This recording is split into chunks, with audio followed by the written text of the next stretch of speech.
ఏదో విధ్వంసం విధ్వంసం విధ్వంసం అని చెప్పి ఒక తప్పుడు ప్రచారాన్ని జగన్మోహన్ రెడ్డి గారి మీద చేసి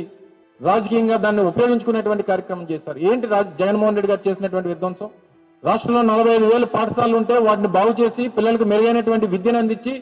ప్రపంచ స్థాయిలో మిగిలినటువంటి కార్పొరేట్ కాలేజీల్లో స్కూల్స్లో చదువుతున్నటువంటి పిల్లలతో పోటీ పడేటువంటి దానికి పేదవాడి కుటుంబంలో ఉన్నటువంటి ఆ విద్యార్థిని తీర్చిదిద్దడం విధ్వంసం అని అడుగుతా ఉన్నాం.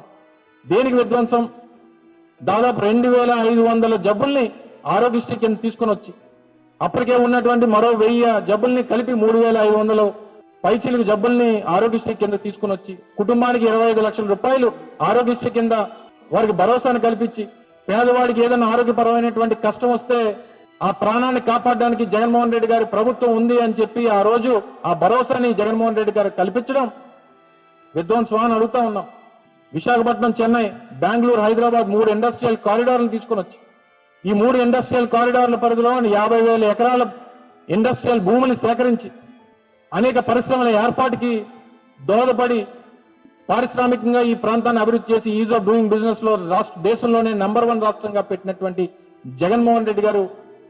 చేసినటువంటి ఆ కార్యక్రమం విధ్వంసం అని అడుగుతా ఉన్నాం. 4 సార్లు ముఖ్యమంత్రిగా పనిచేసినటువంటి చంద్రబాబు నాయుడు గారు ఏ రోజు ఈ రాష్ట్రంలో పోర్టు కట్టాలని చెప్పి ఆలోచన చేయనటువంటి పరిస్థితిలో ఉంటే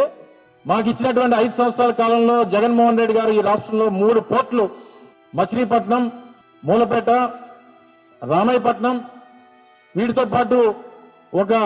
గ్రీన్ఫీల్డ్ పోర్టు కాకినాడలో 4 పోర్టులు నిర్మించేటువంటి దానికి ముందుకొచ్చి ఫిషింగ్ హార్బర్లు 10 ఫిషింగ్ హార్బర్లు నిర్మాణానికి ముందడుగు వేసి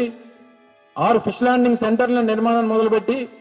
బ్లూ ఎకానమీని రాష్ట్రంలో సృష్టించి తద్వారా అనేక వేల మందికి, లక్షల మందికి ఉపాధి కల్పించాలన్నటువంటి గొప్ప ఆలోచన చేసినటువంటి జగన్మోహన్ రెడ్డి గారు విధ్వంసకారుడు అని అడుగుతా ఉన్నాం.